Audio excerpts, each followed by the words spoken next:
Effective July 1st this year, which by the way is in 8 days, the VA's SGLI, FSGLI, and VGLI will be automatically discounted. And listen, this is not something that applies to me personally, but to my understanding, a ton of veterans prefer these benefits. So I ask that if this does not apply to you like it does not to me, stay till the end because YouTube will make sure this video gets into the hands of those who really need the information. Anyways, I'm going to go over eligibility requirements of each of these. And first, let's just start with the announcement by the VA. Effective July 1st, 2025, the premiums for all the acronym I just said will be automatically discounted, right? So 8 days as of this is going to be posted.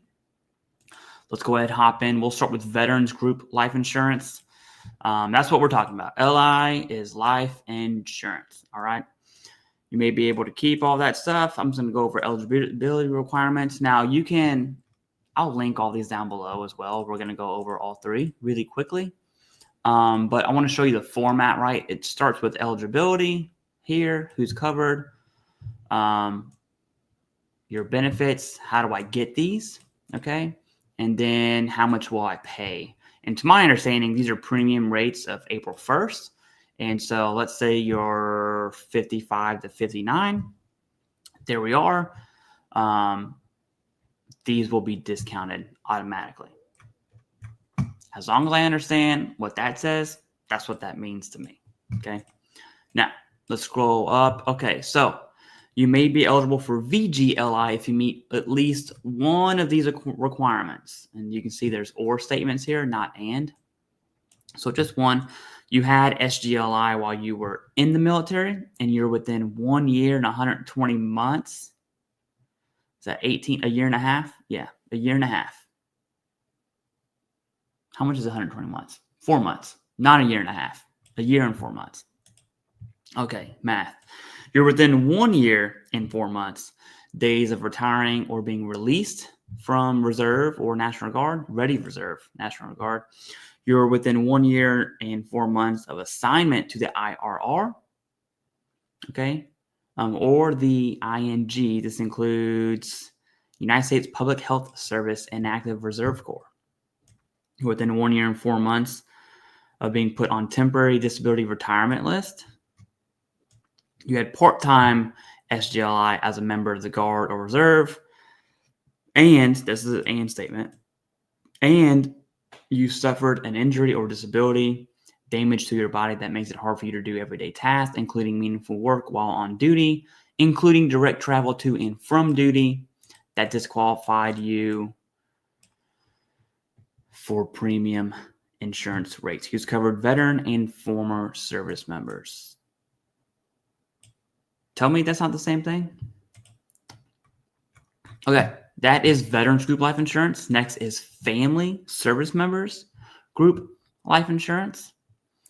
If you're the spouse or dependent of a service member who meets one of these requirements, one of these must be true.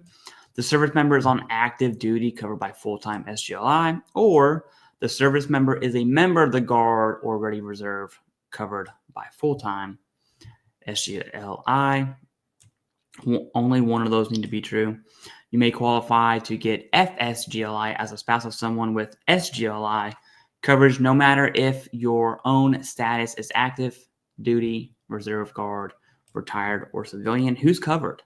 Spouses of service members and dependent children of service members. And again, it's the same format, okay? Goes into the rates and what those look like. All right, last but not least, Service Members Group Life Insurance. Scrolling down here, we have at least one of these must be true, so or statements. You're an active duty member of the Army, Navy, Air Force, Space Force, Marines, or Coast Guard. You're a commissioned member of the National Oceanic and Atmospheric Administration or the U.S. Public Health Service. You're a cadet or midshipman of the U.S. military academies. You're a member, cadet, or midshipman of the Reserve Officer Training Corps.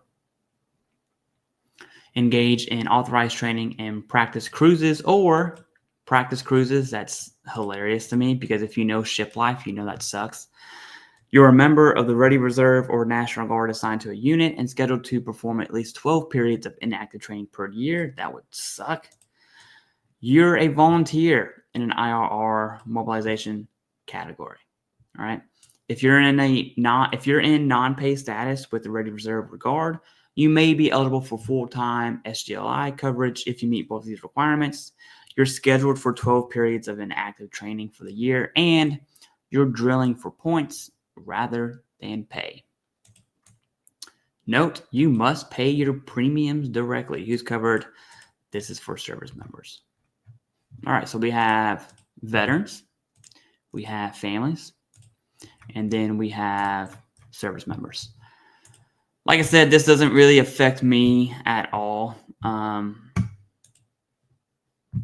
But hey, if you know someone that does, share it with them. All right, if you made it to the end, thank you very much. Especially if this does not apply to you and you made it to the end, that's like some real support here. So I'll stop wasting your time, and that's all I got. Thank you very much.